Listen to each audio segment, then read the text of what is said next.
할렐루야. 예, 예배 참석하신 모든 분들 위해 주님의 충만한 은혜가 있기를 원합니다. 오늘 함께 보실 하나님 말씀은 로마서 12장 보겠습니다. 12장 1절에서 3절입니다. 로마서 12장 1절에서 3절. 자, 다 찾으신 줄 알고 이제 세 구절을 곱씹으면서 함께 읽겠습니다. 시작. 그러므로 형제들아, 내가 하나님의 모든 자비하심으로 너희를 권하노니 너희 몸을 하나님이 기뻐하시는 거룩한 산 제물로 드리라. 이는 너희가 드릴 영적 예배니라. 너희는 이 세대를 본받지 말고 오직 마음을 새롭게 함으로 변화를 받아 하나님의 선하시고 기뻐하시고 온전하신 뜻이 무엇인지 분별하도록 하라. 내게 주신 은혜로 말미암아 너희 각 사람에게 말하노니 마땅히 생각할 그 이상의 생각을 품지 말고 오직 하나님께서 각 사람에게 나눠주신 믿음의 분량대로 지혜롭게 생각하라. 아멘. 자, 2025년 상반기가 지나고 7월이 됐죠. 우리는 하반기라고 합니다. 하반기의 첫 주일 예배인데요. 로마서 12장의 이 말씀을 이렇게 보도록 하겠습니다. 이 로마서 12장은 구원받은 사람들의 새로운 생활에 대해서 기록이 되어 있는 것입니다. 다시 말해서 구원받은 자들은 어떻게 살아가느냐에 대한 것을 사도 바울이 기록해 놓은 것입니다. 2025년 하반기를 우리가 어떻게 살기를 원하는가, 이 말씀이 우리에게 가르치는 것을 잘 붙들고 묵상하고 힘차게 시작하기를 원합니다. 자, 12장은 어떻게 시작하는가? 우리가 본문을 읽었죠. 1절에 다시 보시면, 자, 1절. 그러므로 형제들아, 내가 하나님 모든 자비하심을 너희를 권하노니 너희 몸을 하나님이 기뻐하시는 거룩한 산 제물로 드리라. 이는 너희가 드릴 영적 예배니라. 자, 여러분, 이 구절 속에 담겨 있는 의미가 많기 때문에, 깊기 때문에 참 외우시면 좋겠고, 이 안에 있는 뜻을 계속 알고자 하시면 좋겠습니다. 그러므로 이렇게 시작했죠. 그러므로라는 것은 앞에 어떤 말을 한 것입니다. 옛날에 성경은 장과 절이 나눠져 있지 않았기 때문에 11장에 이어지는 말이죠. 그러니까 앞에 이러이러한 내용이 있었으므로, 앞에 어떤 내용이 있었습니까? 로마서 1장에서 8장까지 구원에 관한 깊은 가르침들, 칭의와 성화, 놀라운 가르침들이 있고, 9장에서 11장은 이스라엘과 새 이스라엘 관계에 대해서, 이건 역사에 관한 것이죠. 그런 것에 관해서 쭉 바울은 얘기를 했습니다. 참 이 안에 풍부한 영적 지식, 지혜 가득한 것이죠. 우리가 하나님의 말씀을 정말 많이 읽고 묵상해야 합니다. 우리가 어디서 지혜를 얻고 어디서 힘을 얻습니까? 하나님 말씀 속에 다 있는 거죠. 우리가 하반기를 시작하면서 말씀을 더 깊이 많이 읽기를 원합니다. 그것에 힘입어서 살기를 원하는데, 그러니까 앞에 그런 내용을 쭉 얘기를 하고, 그러므로 너희가 이런 것을 잘 알고 알았느냐, 배웠느냐, 깨달았느냐, 그러므로 이렇게 너희가 살아라 라는 겁니다. 너희 몸을 하나님이 기뻐하시는 거룩한 산 제물로 드리라. 이건 하나님께 제사를 드리는 것을 얘기를 하는 건데, 이것은 하나님께 늘 제사를 드렸던 이스라엘 사람들에게 매우 익숙한 말입니다. 그렇죠? 제사를 늘 드렸습니다. 우리가 구약도 잘 볼 필요가 있는데, 이렇게 구약에는 회막 안에 성소가 있죠. 성소, 지성소가 있고, 그 앞에 뭐 번제단이 있고, 물두멍이 있고 뭐 이런 거 거기다가 늘 제사를 드렸습니다. 이스라엘 백성들은. 근데 이런 제사는 왜 했던 것입니까? 제사라는 건 어떠한 의식이죠. 의식. 리추얼한 거죠. 어떤 형식이 있는 거죠. 이걸 왜 했던 것일까요? 그걸 통해서 어떤 본질적인 것을 깨닫기 위함인 것입니다. 그걸 통해서 뭔가를 하려고 하는 거죠. 더 중요한 것을. 이스라엘 백성들이 제사를 왜 했습니까? 제물을 왜 드렸습니까? 제물을. 제사를 드릴 때는 제물을 죽여서 태워서 이렇게 하나님께 올려드리죠. 이걸 왜 한 것일까요? 오늘 이 시대로 보면 굉장히 야만적인 행위인 것이고 끔찍한 동물 학대처럼 보일 수도 있는 것인데 왜 했던 것일까요? 제물을 드린다는 것은 나를 드리는 겁니다. 내 자신을 하나님께 드리는 겁니다. 그러니까 내가 드리는데 제물이 대신해서 드려주는 거죠. 무슨 말인지 아시겠습니까? 제물을 죽여서 하나님께 바친다는 것은 내가 죽여서 하나님께 드려지는 겁니다. 근데 왜 제물을 죽여서 바칩니까? 하나님께? 죽인다는 것은 왜 죽이는가? 우리가 죄인이기 때문입니다. 죄의 값을 치러야 하기 때문입니다. 그러니까 이 제사의식이라는 것은 인간의 죄의 문제를 해결할 수 있는 길을 하나님께서 이스라엘 백성들이 주신 것이죠. 내 죄를 대신해서 동물을 죽임으로 하나님께 나아간다. 죽일 때 보면 죽인 피가 있는데 그 피를 다 뽑아서 이렇게 뿌립니다. 지금 이제 상상을 해보면 굉장히 잔인한 건데, 그러나 해 뿌려서 태운단 말입니다. 이거를. 그러니까 이걸 할 때, 이런 의식을 할 때는 이걸 왜 하는가를 생각해야 되죠. 피를 뺀다는 것은 우리 안에, 내 안에, 제물은 나를 대신한 거니까 내 안에 혈기를 빼야 된다. 하나님께 드려질 때는 혈기를 다 빼고 드려야 돼. 우리가. 그래야 하나님 받으실 수 있는 제물이 된다면. 태우는 거 왜 태웁니까? 죄를 완전히 소멸하는 겁니다. 소각하는 겁니다. 그래서 태워 올려드리오니 내 죄를 사하여 주옵소서 하나님께 간구하는 거죠. 이게 이스라엘 백성들이 드렸던 제사의 의미입니다. 이 형식을 통해서 이런 걸 하려고 드렸던 거죠. 그런데 이런 것이 절기마다 무슨 날마다 늘 했으니까 일상화되면, 관습화되면 어떻게 됩니까? 제사라는 의식에만 빠져버립니다. 모양과 형식만을 반복하게 된다는 겁니다. 자, 우리의 신앙생활도 마찬가지인 거죠. 우리 신앙의 모든 행위도 마찬가지입니다. 오늘 우리는 주일에 이렇게 모여서 예배를 하나님께 드리고 있습니다. 이 예배는 본문 1절 끝에 나와 있는 것처럼 영적 예배가 되어야 하는 것이죠. 기도하고 우리가 찬양하고 봉헌하는 모든 것들이 영적인 것이어야 된다. 이게 형식화되고 일상화되면 우리 신앙은 이제 위기가 오는 겁니다. 영적 예배란 뭐냐? 어렵지 않습니다. 예배 시작하신 분이 이렇게 늘 말씀을 한 구절 읽고 시작하시죠. 하나님은 영이시니 예배하는 자가 영과 진리로 예배할지니라.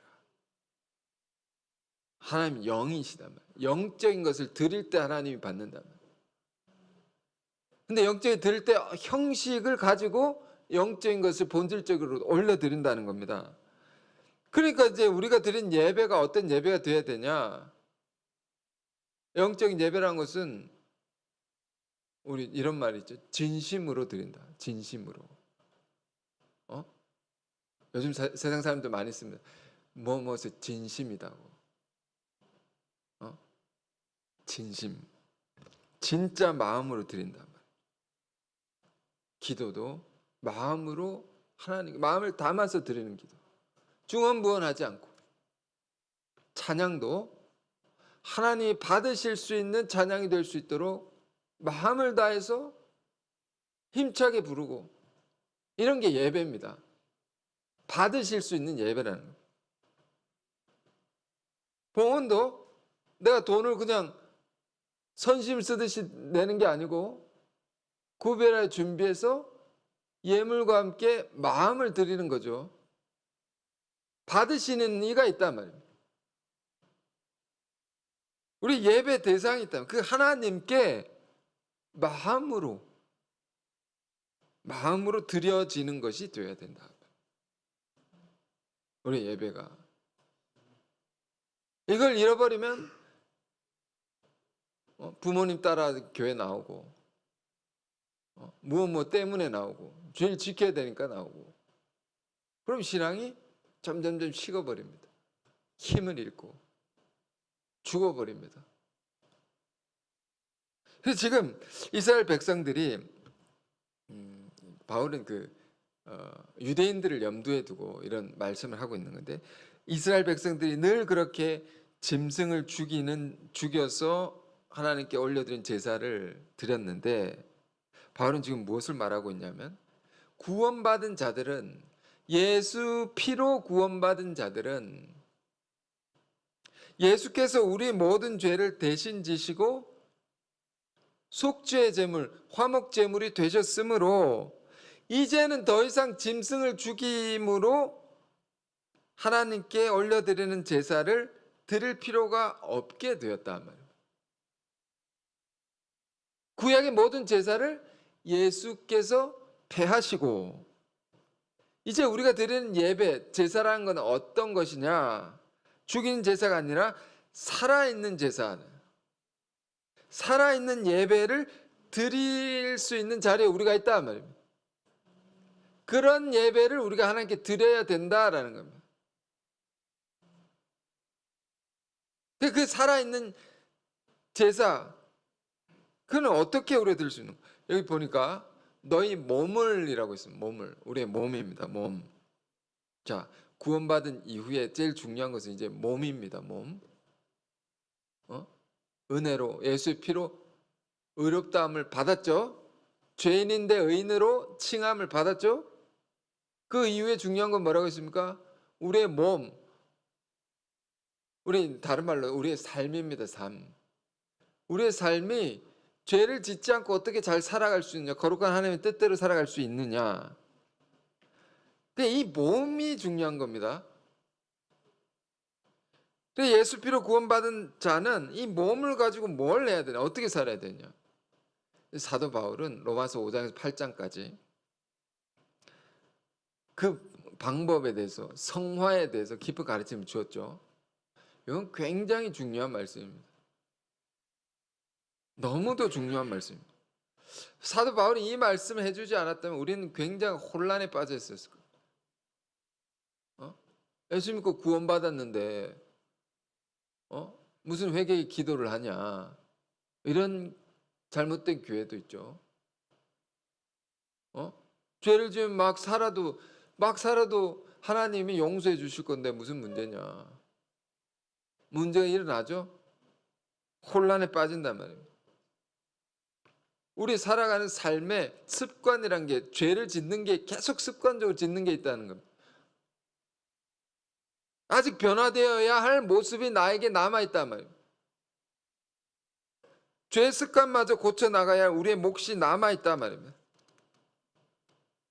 이걸 어떻게 해야 되느냐, 어떻게 살아야 되냐. 끊임없이 우리는 연단해야 됩니다. 훈련받아야 됩니다. 우리의 몸은 내버려 두면 죄를 짓게 되어 있기 때문에 자꾸 훈련이 필요합니다. 어떤 면에서는 억지로라도 해야 됩니다. 자꾸 내가 몸이 하나님 원치 않은 것을 자꾸 하고 있으니까. 사도 바울도 내 몸을 쳐 복종케 함은, 이렇게 말했어요. 몸이 자꾸 하나님 뜻대로 안 산다는 겁니다. 이게 자꾸 친다는 겁니다. 괴롭게 해서라도 바꾸내려고 애를 쓴 것이 사도 바울의 삶이었다. 그 바울이 우리에게 남겨준 소중한 말씀이 또 있습니다. 자, 하나 보고 갈 텐데요. 로마서 6장 12절 14절입니다. 로마서 6장 12절에 14절. 자, 함께 읽겠습니다. 그러므로 너희는 죄가 너희 죽을 몸을 지배하지 못하게 하여 몸의 사욕에 순종하지 말고, 또한 너희 지체를 불의의 무기로 죄에게 내주지 말고, 오직 너희 자신을 죽은 자 가운데서 다시 살아난 자 같이 하나님께 드리며 너희 지체를 의의 무기로 하나님께 드리라. 죄가 너희를 주장하지 못하리니 이는 너희가 법 아래 있지 아니하고 은혜 아래에 있음이라. 아멘. 많이 더우시죠, 여러분? 키셔도 됩니다. 더우시면. 제가 좀 더 힘차게 말씀을 하겠습니다. 자, 여기에 우리 몸을 어떻게 다스려야 하는지 다 나와 있습니다, 여러분. 이 로마서 6장의 결론은 뭡니까? 죄가 너의 몸을 다스리지 못하게 하라. 마귀가 네 몸을 함부로 주장하지 못하게 하라 말이에요. 이 말은 내버려 두지 말라는 겁니다. 우리 몸이라는 것은 깜빡하면 내버려 두면 몸이 이제 죄 도구가 되고 있습니다. 마귀의 지배를 받을 수 있는 겁니다. 그래서 지난번에 이 말씀 봤는데요. 그래서 우리의 몸을 이 디시플린, 훈련하기 위해서 우선적으로 중요한 게 뭡니까? 눈입니다. 눈이 중요하다 하면 육체의 훈련을, 거룩함에 이르는 훈련 중에 제일 먼저 중요한 건 눈이라는 겁니다. 눈이 더럽혀지면 예수님 말씀에 온몸이 더럽혀지니라. 눈이 더럽혀지면 온 삶이 더러워진단 말이에요. 나쁜 것을 보면 생각과 행동이 달라지는 겁니다. 오늘날 미디어의 시대라고 합니다. 그러므로 우리는 더 정신을 차려야 됩니다. 자꾸 이렇게 보고 있죠. 자꾸 다 이러고 있습니다. 길을 가는 사람도, 지하철을 타도, 심지어 운전하는 사람도 위험하죠. 눈이 아무거나 보도록 내버려 두지 마십시오. 잘 관리를 해야 됩니다. 그럼 그 눈은 어떻게 되냐? 그 눈은 창세 49장에 포도주로 인하여 붉겠고, 포도주로 붉어져야 된다. 상징적인 말이죠. 그 눈은 하나님의 말씀에 푹 빠져야 된다. 응? 여러분, 말씀도 계속 읽지 않습니까? 일정한 시간을 정하고 매일 읽으면 이게 흐름이 생깁니다. 계속 생각이 나고 묵상이 되고 깨달음이 오고, 깨달음이 이렇게 위에서 이렇게 내려옵니다. 갑자기 이렇게 내가 생각하는 문제에 대한 해답이 거기서 갑자기 옵니다. 이런 걸 계시라고 하죠. 계시를 어디서 받습니까? 하나님의 말씀을 통해서 받는다. 계속 읽어야 됩니다. 계속 생각하고. 이런 면에서 우린 게을러지면 안 되는 겁니다. 이런 면에서 우리 자신을 내버려 두면 안 되는 겁니다. 계속 읽고 묵상하고, 물론 기도도 시간을 정하고 이렇게 해야 되죠. 그러면 어떻게 되냐면, 눈을 여기다가 두니까, 눈은 몸의 등불이니, 예수의 말씀, 눈을 여기 두니까 밝아진단 말입니다.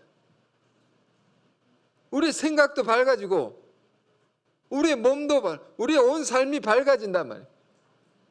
진리를 따라 빛을 따라 행하게 된다는 겁니다. 그래서 어떻게 됩니까? 로마서 6장의 말씀처럼 우리 몸이 살아나가지고 힘이 있어져서 의의 도구가 된단 말이에요. 하나님께 드려지는, 쓰여지는 그런 몸으로 될 수가 있다는 겁니다. 이게 성경이 우리에게 말해주는 너희 몸을 살아있는 제사로 드리라. 이렇게 드리는 겁니다. 오늘 이 시대에는 구원받은 자들은 지금 우리 몸을 살아있는 제물이 되게 하라. 살아있다라는 거죠.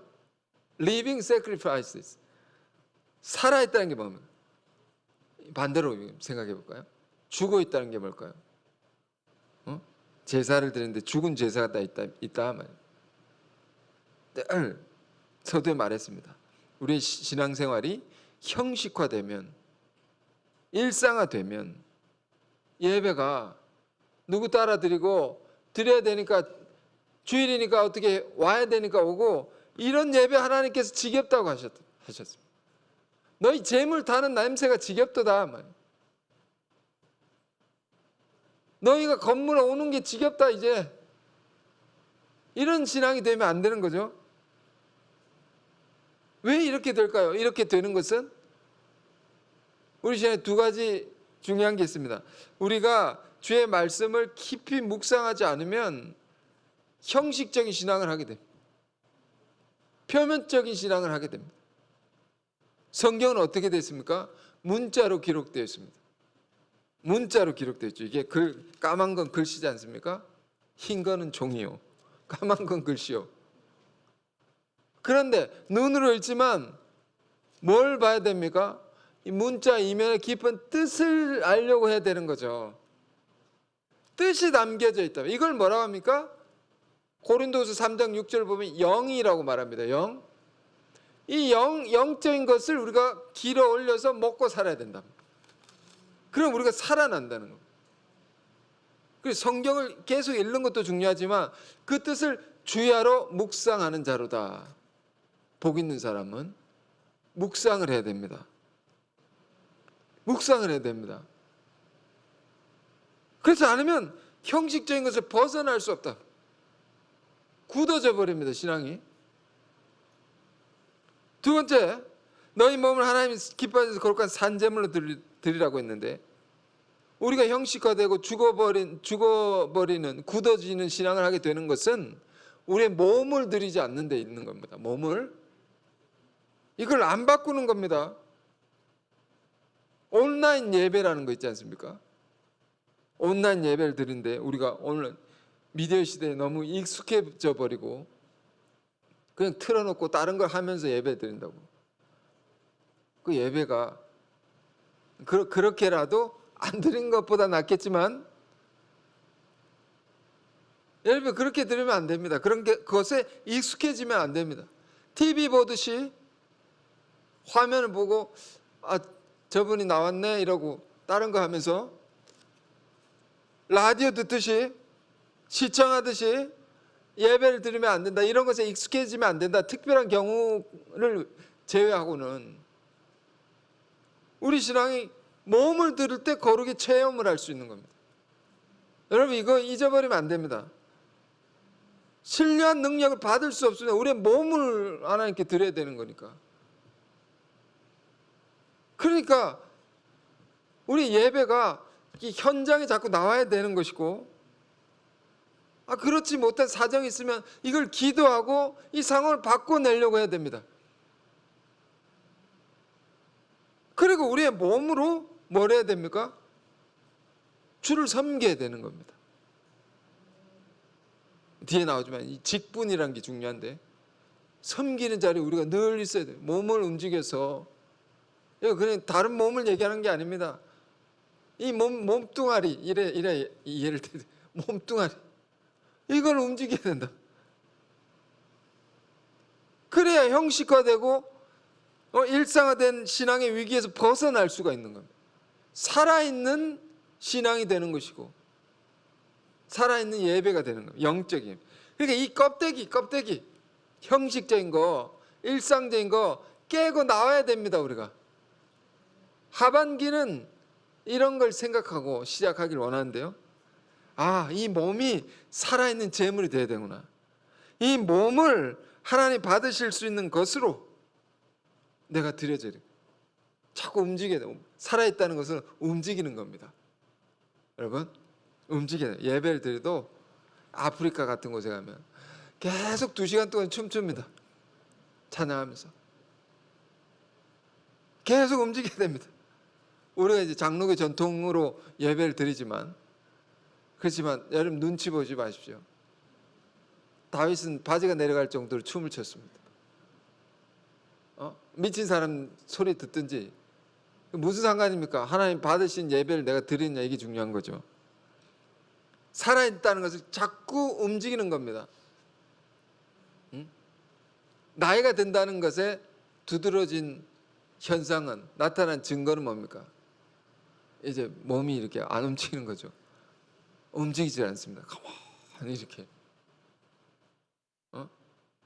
그럼 점점 이렇게 하늘나라로 갈 때가 오는 거죠. 그렇게 되면 안 됩니다. 자꾸 운동하시고, 실제로 운동도 많이 하시고, 자꾸 움직이시고, 끊임없이. 아이들은 어떻습니까?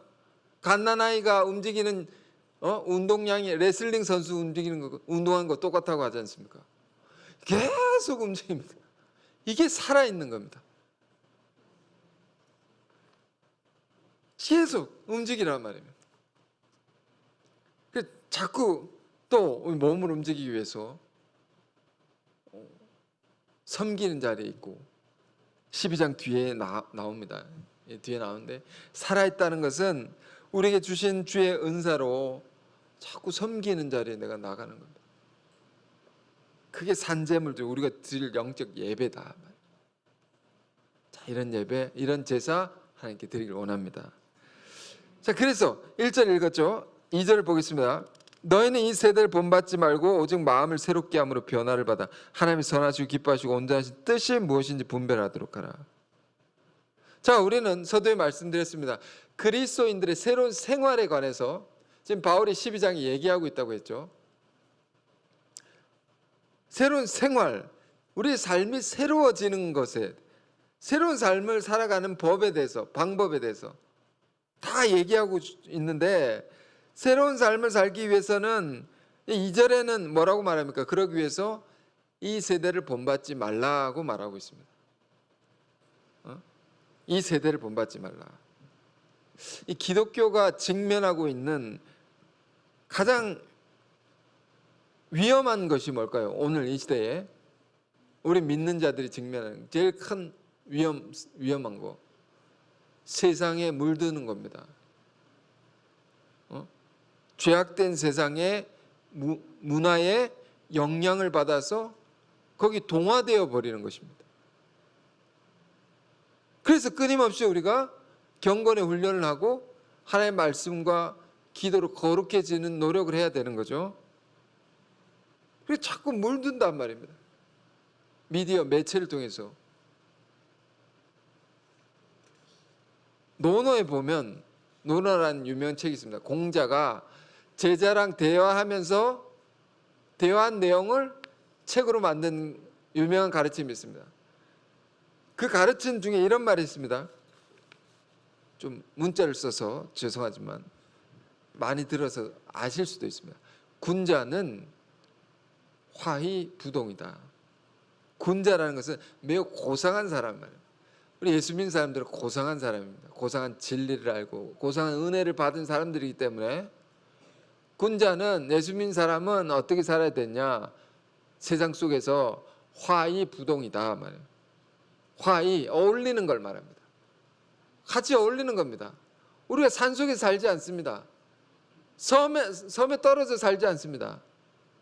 섬에서 오신 분이 있다면 용서해 주시고, 제주도에 계신 분이 있지만, 그렇게 떨어져서 혼자 사는 게 아닙니다. 세상과 어울릴 수 있어야 되죠. 그렇지만 부동, 같아지지 않는다는 겁니다. 그것에 영향받아서 따라가지 않는다는 겁니다.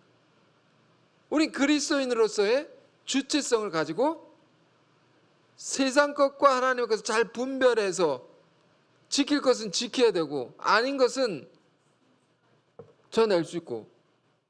자, 군자는 화희부동이다. 같아지지 말아야 되는구나. 여러분, 우리가 한 영혼을 전도를 해서 이제 목양하는 것도 그렇고요. 자녀를 양육하는 것도 그렇고 사실 제일 신경 쓰는 게 뭐입니까? 제일 기도가 많이 되는 게 세상 것에 휩쓸릴까 봐 그렇습니다. 그 가치관에 물들까 봐. 그래서 하나님과 멀어질까 봐. 이게 제일 신경 쓰이는 겁니다. 그럼 어떻게 해야 됩니까? 제일 단순한 것은 이제 끊어버린 겁니다. 못하는, 안 하게 하는 겁니다. 스마트폰 끊어버리고 못 쓰게 하고. 그럼 연락을 못 하는데 어떡하죠? 그런 필요가 있으면 그렇게 해야 되죠. 이것도 하나의 방법입니다. 그러나 영원히 그렇게 할 수는 없습니다. 그러나 분별을 못하고 자꾸 섞이는데 이 문제부터 해결해야 되죠. 더 나아가면 분별을 해야 된다면 세상 속에 살지만 스마트폰도 쓰고 뭐 영상도 볼 수 있고 다 할 수 있지만 분별할 수 있어야 된다. 나쁜 것을 안 보게 하고 좋은 것, 선한 것, 필요한 것만 보고 이런 걸 우리가 해야 되죠. 할 수 있어야 되죠. 이게 분별이라는 겁니다. 선한 것, 악한 것이 있고 옳은 것, 그른 것이 있고 세상은 자꾸 이 경계를 흐리게 만듭니다. 마귀는 나쁜 것도 좋은 것처럼 이렇게 미화시켜가지고 경계를 흐리게 한단 말이에요. 우리는 말씀 통해서 분명한 경계를 알아야 되고 분별해야 됩니다. 그래야지 섞이지 않고 휩쓸리지 않을 수 있다. 그 분별은 뭘로 분별? 말씀으로 분별한다. 주야로 묵상해야 되는 겁니다. 왜 세상이 말하는 소위 말하는 동성애 같은 거 있죠. 요즘 아이들 교과서 심각합니다. 한국이 이제 안전지대가 아닙니다. 끔찍합니다. 반기독교적이고 반성경적이고 죄악된 것을 아름다운 것이라고 이렇게 포장해 놓고 분별력이 없는 아이들이 보면 이게 뭐 그럴 수도 있는 거구나 이렇게 되어버린 겁니다. 분명히 성경은 죄악이라고 했는데 세상이 여러분 이렇게 악해지고 있습니다. 우리가 정신을 똑바로 차리고 살아야 됩니다. 정신을 넉놓고 살면 안 됩니다. 정말 똑바로 살아야 됩니다. 바울은 그래서 너희가 이 세대를 본받지 말라라고 말합니다. 세상을 따르지 말라. 그리고 마음을 새롭게 하라고. 중요한 것은 마음이 새로워져야 됩니다. 마음이 어떻게 마음이 새로워질 수 있냐? 그리스도 안에서만 가능한 겁니다. 고린도후서 5장 17절 그러면 누구든지 그리스도 안에 있으면 새로운 피조물이라 이전 것은 지나갔으니 보라 새 것이 되었도다. 누구든지라고 있습니다. 참 감사한 거죠. 누구든지 그리스도 안에 있으면 이 말은 그리스도로 말미암아 주님이 주시는 은혜로 말미암아 우리 새로워질 수 있다. 우리 스스로는 결코 새로워질 수 없다는 것을 알아야 됩니다. 뭐 한 번씩 여행 갈 수도 있죠. 환경이 바뀌면 이제 전환이 되니까 리프레시가 될 수 있습니다. 장소를 옮겨서 또 다른 데를 가본다거나. 그러나 진정한 새로움은 거기서 오는 게 아닙니다. 위로부터 주시는 것으로 새롭게 된다. 정말 여러분 은혜 받으셔야 됩니다. 그걸로만 여러분이 뭐가? 마음이 새로워집니다. 마음이 새로워져야 진정으로 모든 게 새로워질 수 있다. 그 은혜는 어떻게 받습니까? 은혜는 은혜라는 단어가 담고 있는 뜻이 선물입니다. 은혜는요, 자꾸 뭘 하려고 하지 말고, 앞서 나가려고 하지 말고, 가만히 들으려고 하고, 받으려고 하면 됩니다. 전도자의 지혜 말씀 속에, 전도서 5장 2절에, 내가 말을 적게 하라고. 자꾸 자기 말을 앞서서 한단 말이에요. 하나님 말씀하시는데 자꾸 내 말만 하고 있을 때가 우리가 얼마나 많습니까? 하나님 말씀을 들으라는 거죠. 들음으로 하나님 뜻이 뭔가, 하나님은 어떻게 나에게, 하나님 우리를 사랑하시는 분이니까 어떻게 우리를 사랑하시고 어떻게 은혜를 베푸시는가, 그걸 잘 받으라는 겁니다. 그러면 우리가 바뀌는 겁니다. 자, 그래서 2절 읽었습니다. 오직 마음을 새롭게 함으로 변화를 받아 하나님 선하시고 기뻐하시고 온전히 뜻을 분별하도록 하라. 분별을 얘기했고요. 3절입니다. 내게 주신 은혜로 말미암아 너희 각 사람에게 말하노니, 마땅히 생각할 그 이상의 생각을 품지 말고 오직 하나님께서 각 사람에게 나눠주신 믿음의 분량대로 지혜롭게 생각하라. 좀 어렵죠? 근데 이 12장 전체를 읽으면 어렵지 않습니다. 이거는 교회 공동체적인 생활을 말하는 겁니다. 공동체 생활을 말하는 겁니다.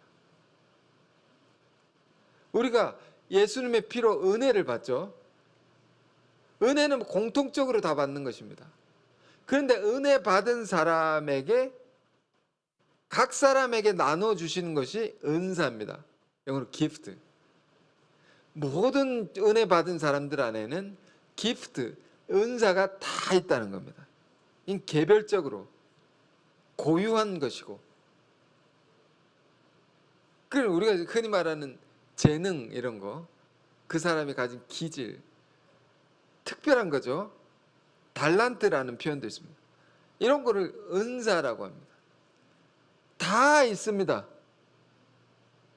이게 하나님이 주신 선물이라는 건데, 그걸 가지고 어떻게 하라는 겁니까? 주님의 몸된 교회를, 지체를, 공동체를, 영혼들을 섬기라는 겁니다. 각 사람이. 그러면 우리가 그랬지만, 여러분, 우리가 가진, 우리에게 주신 은사를 그 은사대로 쓰여지면 우리가 얼마나 기쁩니까? 내 안에 주신 귀한 것을 잘 쓰여지면, 그것으로 많은 이들을 이롭게 하면, 섬기면 얼마나 기쁨이 옵니까? 자아 실현이 되는 겁니다. 진정한 자아 실현은 주님의 몸된 교회 공동체 안에서 실현이 되는 겁니다, 사실은. 근데 각자가 가진 은사로 그렇게 열심히 섬기게 되면 교회 공동체도 더 커지고 발전하는 겁니다. 내 자신의 개인의 성장도 있고요, 교회 공동체의 성장도 함께 일어나는 겁니다. 지금 각 사람에 나눠주신 믿음의 분량대로 지혜롭게 생각하라. 이건 무슨 말인 거 아니? 교회 안에, 교회가 이제 성장하고 자라날수록 여러 가지 영역이 생기게 되죠. 이런 일, 저런 일, 이런 직분, 저런 직분, 다 이렇게 전문화되고 고도화가 되는 겁니다. 그러면 이것저것 다 하려고 하지 말고, 한 사람이 뭐 능력이 많다고 해서 난 이것저것, 그럴 수도 있지만 넘나들지 말고 자기 은사에 따라, 자기 직분에 따라 질서 있게 섬기라는 겁니다. 자기 일을 사랑하고 자기 직분을 소중히 여기며 열심히 섬기며 살라는 겁니다. 여러분 다 있으시죠? 없는 분들 이거 찾아가야 됩니다. 그걸 위해 기도하시고. 왜? 이것이 개인의 행복에 있어서 중요한 것이고, 성장에 있어서 중요한 것이고, 그렇습니다. 4절 5절 보겠습니다. 우리가 한 몸에 많은 지체를 가졌으나 모든 지체가 같은 기능을 가진 것이 아니니 이와 같이 우리 많은 사람이 그리스도 안에서 한 몸이 되어 서로 지체가 되었느니라. 아멘. 이와 같이 한 몸, 지체가, 이 지체라는 말이 나옵니다. 매우 좋은 말이죠. 지체라는 말. 영어로 멤버라는 말, 사실 와닿지 않습니다. 몸의 이제 부분을 말하는 겁니다. 지체는 이 몸을 보면 교회 공동체 전체를 말하는 겁니다. 이 비유가 몸의 한 부분을 말하는 겁니다. 지체 한 분 한 분은 이 교회라는 몸에서 떨어질 수 없고 각각이 고유한 역할과 기능을 한다는 겁니다. 그래서 모든 지체는 다 귀하다라는 것을 말하고 있는 거죠. 여러분, 그렇습니다. 여러분 한 분 한 분은 각자가 독보적인 것이고 독특한 것이 있지만, 그러나 그리스도 안에 중요한 역할을 하는, 그 몸된 교회 안에 중요한 역할을 하는 부분이고 너무 필요한 분들이고 귀한 분들이다. 바로 고린도전서 12장에서도 말했습니다. 이 고린도전서 12장을 보면 더 이렇게 자세하게 나와 있는데, 이 고린도의 그 고린도전서 12장을 바울이 말한 이유가 뭘까요? 교회 안에 사람들이 막 열정이 넘쳐가지고 뜨거워져가지고 막 섬기는 겁니다. 이것도 하고 저것도 하고 이렇게, 이런 교회였습니다. 고린도 교회가 너무 많이 섬기다 보니까 나는 이것도 할래 저것도 할래, 야 적당히 하라, 네 것만 열심히 하라. 근데 이것저것 하니까 갈등이 생기고 충돌이 생기는 겁니다. 자꾸 넘나드니까. 고린도 교회가 이런 교회였습니다. 그러니까 야 질서 있게 해야 된다. 뜨겁게 섬기는 거 좋은데 자 이만큼만 하고 너는 이만큼 하고, 근데 서로 이렇게 도울 때는 잘 돕고 서로 존중하고 너만 잘났다 하지 말고. 그래서 조화롭게, 우리 몸이 조화롭게 되어 있는 것처럼, 그게 몸의 비유죠. 자, 고린도 교회 그렇게 말했고, 로마의 교우들에게는 또 이렇게 말하는 거죠. 교회 직분, 은사들 인체로 비유하고 있습니다. 각각의 직분을 보면 눈과 같은 직분이 있고 발과 같은 직분이 있습니다. 보이는 게 있고 보이지 않는 게 있죠. 다 귀하다, 다 필요하고. 여러분 섬기는 일도 다 그런 것입니다.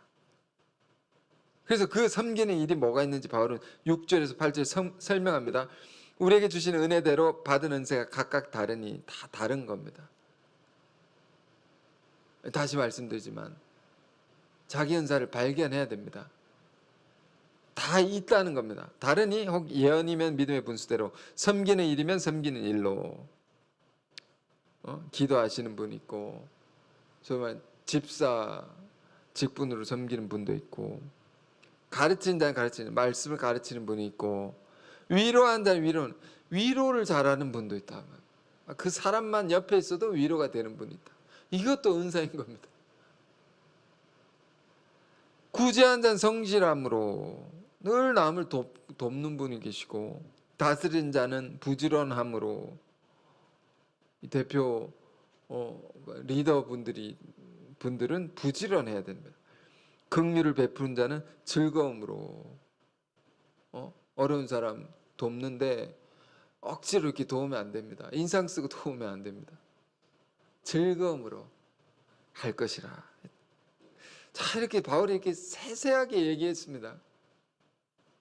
어떻게 그리스도인들이 새로운 생활을 할 수 있느냐? 다 이렇게. 그러니까 담아두신 은사가 우리에게 다 각자가 다른데 다 고귀한데, 이걸 가지고 뭘 하라는 겁니까? 지금 바울이 얘기하는 것은, 우리 안에 진정한 새로움은 어디서 옵니까? 그 은사를 가지고 자기 먹고 살 것만 위해서 살지 말고 다른 이를 위해서 섬기면서 살라는 겁니다. 섬기면서 살라는 거예요. 이기적으로 살지 말고 할 수 있으면 많은 이들에게 유익이 될 수 있도록 늘 섬기면서 살라는 거예요. 이것이 우리의 몸을 살아있는 제물로 하나님께 드리는 영적 예배니라. 이걸 하나님 받으신다. 복을 주신다. 이렇게 살면 너무 기쁘다 말입니다. 너무 행복한 겁니다. 자, 이렇게 말하는 바울은 또 어떻게 살았을까요? 로마서 15장에 보면 이제 그 시대, 한 시대의 가뭄이었습니다. 큰 환란을 겪고 있는데 교회가, 특히 예루살렘 교회가 가뭄이 오니까 먹을 것 마실 것 다 떨어지고 다 죽게 생긴 겁니다. 이걸 두고 바울이 어떻게 합니까? 가만히 있지 않습니다. 개척한 교회를 이렇게 하나하나 돌아다니면서 우리가 저 교회를 도와야 된다, 섬겨야 된다, 기쁨으로 해야 된다. 이 교회는 이만큼, 저 교회는 저만큼, 그래 이렇게 힘을 모아보자. 다 설명하고 해서 모금을 해서 다 모아가지고 예루살렘 교회 이렇게 제가 예물을 주님께 드리듯이 이렇게 귀하게 드립니다. 그런 사정이, 그렇게 가야 하는 사정이 15장에 적혀 있습니다. 바울이 이런 사람이었습니다. 수많은 고상한 교리를 전하고 나서도 항상 우리가 그 말씀을 들은 사람들이 어떻게 살아야 되냐, 윤리적인 가르침을 주는 위대한 교사죠. 그래서 바울의 안에는 뭐가 있습니까? 늘 가르칠 때 우리가 들은 말씀들이, 이 진리가 우리의 실제적인 삶 속에 드러나지 않으면 아무 의미가 없다. 의미가 없다는 겁니다. 그렇게 살라고 우리가 말씀 듣는 거니까. 그래서 이렇게 자기 스스로 늘 섬기며 살았던 겁니다. 자, 그러면서 오늘 본문의 뒷부분까지 보겠습니다. 또 구체적으로 어떻게 살아야 되나? 바울은 12가지 생활 규범, 우리가 정말 이 말씀 하나하나 기억하면서 살길 원합니다. 9절에서 13절 그냥 쭉 읽겠습니다. 사랑에는 거짓이 없나니 거짓된 사랑을 하지 말고 진실된 사랑을 하라. 악은 미워하고 선에 속하라. 형제를 사랑하여 서로 우애하고 존경하기를 서로 먼저 하며. 존경해야 된다. 존중하고 높이고, 부지런하여 게으르지 말고 열심을 품고 주님을 섬기라. 소망 중에 즐거워하며 환난 중에 참으며 기도에 항상 힘쓰며 성도들 쓸 것을 공급하며 손님 대접하기를 힘쓰라. 자, 이렇게 살면 우리가 완전히 새로워진단 말이에요. 이렇게 살면 살아있는 재물이 된다, 우리가. 여러분, 이 말씀 마음에 새기고 하반기 우리가 살길 원합니다. 우리의 온 삶이 정말로 하나님이 이렇게 살면 나도 기쁘고요, 하나님도 기뻐하신다. 그래서 하나님께 큰 영광이 되는 힘찬 하반기의 모든 저와 여러분의 삶이 되시길 바랍니다. 기도하겠습니다. 거룩하신 주님, 참으로 감사합니다. 위대한 사도를 통해서 우리에게 전해준 귀한 말씀을 하반기에 시작하면서 다시 들었나이다. 오늘 우리가 드리는 예배가, 또 우리의 삶이 진정으로 하나님이 기뻐하시는 살아있는 제물이, 제사가 되게 하여 주옵소서. 형식과 습관에 따라서 하는 것이 아니라 마음과 정성으로 주님께 드려지는 영적 예배가 우리의 예배가 되게 하옵소서. 우리 안에 혹 굳어진 몸과 마음이 있다면 위로부터 주시는 성령으로, 주의 영으로 우리의 마음을 다시 새롭게 하여 주시고 우리의 삶을 변화시켜 주옵시고, 이 악한 세대를 본받지 아니하고 하나님의 뜻을 분별하여 살게 하여 주옵소서. 또한 우리에게 주신 귀한 은사가 있다고 하셨사오니 그것을 다시금 들여다보고 발견하게 하시고, 그것을 가지고 주의 몸된 교회와 주의 나라를 위해, 수많은 영혼들을 위해 기쁨으로 섬기고 헌신할 수 있는 우리들의 복된 삶이 될 수 있도록 인도하시고 축복해 주옵소서. 예수 그리스도 이름으로 기도했습니다. 아멘.